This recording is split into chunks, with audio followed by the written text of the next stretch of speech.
ರಾಮನವಮಿ ಸಂದರ್ಭದಲ್ಲಿ ನೀವು ಇಷ್ಟು ಜನರ ಕರೆದಿದ್ದೀರಿ. ನಾನು ನಿಮಗೆ ಇಷ್ಟೇ ಹೇಳುವಂಥದ್ದು, ನಿಮಗೆ ಯಾರಾದರೂ ನಾಳೆ ಬೆಳಗ್ಗೆ ಈ ದೇಶದ ಮೇಲೆ ದಾಳಿ ಆಯಿತು, ನಿಮಗೆ ಆಶ್ರಯ ಕೊಡ್ಲಿಕ್ಕೆ ಇನ್ನೊಂದು ಯಾವ್ದಾದ್ರು ದೇಶ ಇದೆಯಾ ಅಂತ ದಯವಿಟ್ಟು ಹೇಳ್ಬಿಡಿ. ಆರ್ಗನೈಸೇಷನ್ ಆಫ್ ಇಸ್ಲಾಮಿಕ್ ಕಾನ್ಫರೆನ್ಸ್ ನಲ್ಲಿ 57 ದೇಶಗಳಿದಾವೆ. ಆದ್ರೂ ರೋಹಿಂಗ್ಯಾ ಮುಸ್ಲಿಮರನ್ನು ಓಡಿಸಿದ ಕೂಡಲೇ ಬಾಂಗ್ಲಾದೇಶ ತಗೊಳ್ಳಲ್ಲ, ಪಾಕಿಸ್ತಾನ ತಗೊಳ್ಳಲ್ಲ, ಭಾರತಕ್ಕೆ ಕಳಿಸ್ತಾರೆ. ಇನ್ನೊಂದು ದೇಶವನ್ನ ಕಬ್ಜಾ ಮಾಡಬೇಕು ಅಂತಷ್ಟೇ. ಕ್ರೈಸ್ತರಿಗೆ ಸಮಸ್ಯೆ ಆದ್ರೆ ಇಂಡೋನೇಷ್ಯಾದಲ್ಲಿ ಒಂದು ಈಸ್ಟ್ ಟಿಮೋರ್ ಅಂತ ಹೇಳಿ ಒಂದು ಪ್ಲೇಸ್ ಇದೆ, ನಿಮಗೆ ಗೊತ್ತಿರಬೇಕು. East Timor predominantly Christian country.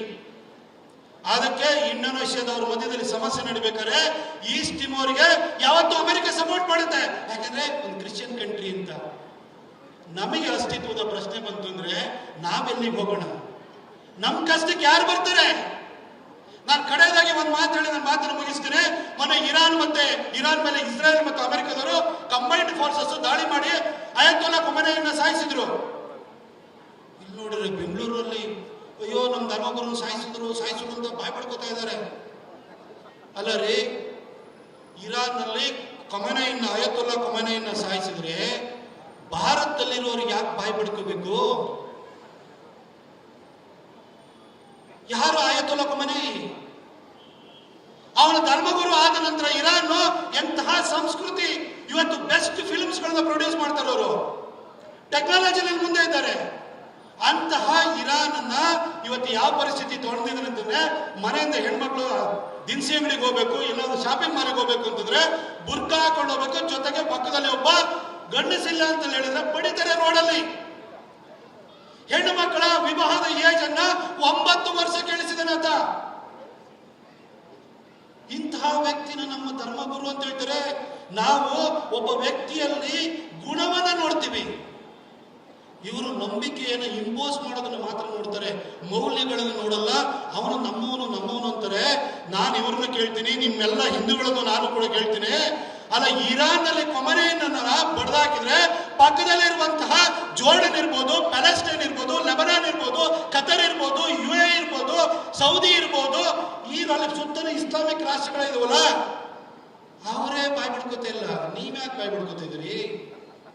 ಇಂಥವ್ರನ್ನ ಪಕ್ಕದಲ್ಲಿ ಇಟ್ಕೊಂಡು ನೀವು ಹಿಂದೂಗಳು ಒಗ್ಗಟ್ಟಾಗ್ಲಿಲ್ಲ ಅಂತ ಹೇಳಿದ್ರೆ ನೀವು ತೀರೋಗ್ತೀರಿ.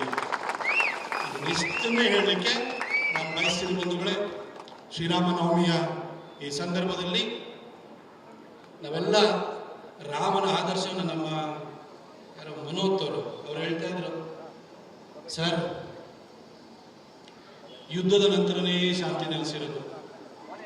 ಮನೆಯಲ್ಲಿ ನಿಮ್ಗೆ ಯಾರು ಕಡ್ಗಾಡ್ಕೊಂಡ್ ಬಂದಿರೋನಿಗೆ ಶಾಂತಿ ಮಂತ್ರ ಹೇಳಿದ್ರೆ ನಿಮ್ ತಲೆ ಕಡಿತದೆ ಅಷ್ಟೇ ಸರ್. ಹಾಗಾಗಿ ಈ ಶಾಂತಿ ಮಂತ್ರ, ಈ ಬುದ್ಧನ ತತ್ವಗಳು, ಶಾಂತಿ ಇದನ್ನು ಸ್ವಲ್ಪ ಬಿಟ್ಟು ನಮ್ಮ ಅಸ್ತಿತ್ವಕ್ಕೋಸ್ಕರ ಹೋರಾಟ ಮಾಡುವಂತ ಸ್ವಭಾವವನ್ನ, ಜಾಗೃತಿಯನ್ನು ಮೂಡಿಸುವಂತ, ಬೇರೆಯವರಲ್ಲೂ ಜಾಗೃತಿ ಮೂಡಿಸುವಂತ ಸ್ವಭಾವವನ್ನು ಕೂಡ ಬೆಳೆಸ್ಕೊಳ್ಳಿ. ಕಡೆಯದಾಗಿ ಇದೊಂದ್ಸರಿ ಹೇಳ್ತೀನಿ, ನಿಮ್ಮಲ್ಲಿ ಇರೋರೆಲ್ಲರೂ ಕೂಡ ಇವತ್ತೆಲ್ಲ ಕೇಸರಿ ಶಾಲ್ ಹಾಕೊಂಡು ಬಂದಿರ್ತೀರಿ. ನಾಳೆ ಬೆಳಗ್ಗೆ ಚುನಾವಣೆ ಬಂತು, ಚುನಾವಣೆ ಬಂದಾದ ಕೂಡಲೇ ಇಲ್ಲಿ ಕೇಸರಿ ಶಾಲ್ ಹಾಕಿರೋರು ನೀವು ಗೌಡ ಆಗಿರ್ತೀರಿ, ನೀವು ಲಿಂಗಾಯತ್ ಆಗಿರ್ತೀರಿ, ನೀವು ಕುರುಬ ಆಗ್ತೀರಿ, ನೀವು SC ಆಗ್ತೀರಿ, ನೀವು ST ಆಗ್ತೀರಿ, ನೀವು OBC ಆಗ್ತೀರಿ, ನೀವು ಹಿಂದೂಗಳಾಗೋದೇ ಇಲ್ಲ. ದಯವಿಟ್ಟು ಇಂಥ ಹಿಂದೂ ಸಮಾಜೋತ್ಸವಗಳನ್ನ ಮಾಡಿಬಿಟ್ಟು ನಾವೊಂದು ಕೇಸರಿ ಶಾಲ್ ಹಾಕೊಂಡು ಜೈ ಶ್ರೀರಾಮ್ ಜೈ ಶ್ರೀರಾಮ್ ಅಂತ ಹೇಳ್ಬಿಟ್ರೆ ಆಗಲ್ಲ. ಈ ದೇಶದ ರಕ್ಷಣೆ ಯಾರ ಹೊಣೆ?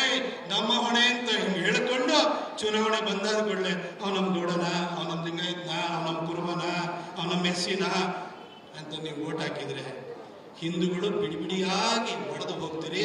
ಅದಕ್ಕೆ ಯೋಗಿ ಆದಿತ್ಯನಾಥ್ ಹೇಳಿದ್ದು ಬಟಂಗೆ ತು ಕಟಂಗೆ ಅಂತ ಅರ್ಥ ಮಾಡ್ಕೊಳ್ಳಿ.